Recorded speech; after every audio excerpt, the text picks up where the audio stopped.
السلام علیکم ورحمت الله وبرکاتو.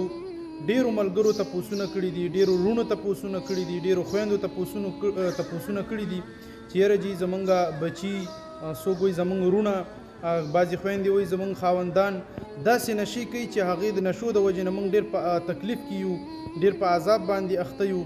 نو د دې نشو دپاره موږ ته داسې څه وظیفه وښایه چې الله جل شانهو د دغه نشو نه، د آیسو نه، د چرسو نه، نور داسې غټې غټې نشي دي چې د هغې نومونه ماله نه راځي، چې د دې نه موږ ته نجات الله حاصل کړي او موږ د دغه نشو نه خلاص شو، زموږ رونه، زموږ بچي، زموږ خاوندان د دې نشو نه خلاص شي. نو د داسې خویندو، د داسې رونو مسلمانانو دپاره زه دوی ته ډېره انتهایي اسانه وظیفه ښیم.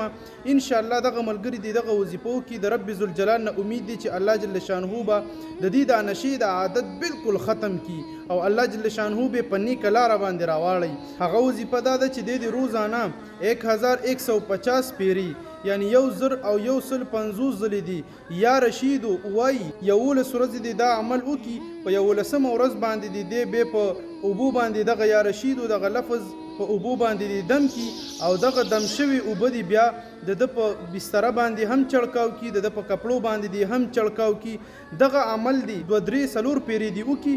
انشاءالله چې یو پیرې وکړو 11 ورځې، دوباره هغې سره ټیک نشو، دوباره دې بیا وکړي چې بیا هغې سره هم ټیک نشو، انشاءالله په 3م ځل به الله جل شانهو بالکل ټیک ټاک کړي.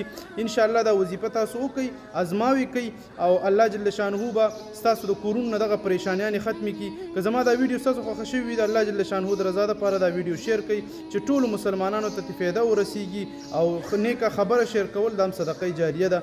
والسلام.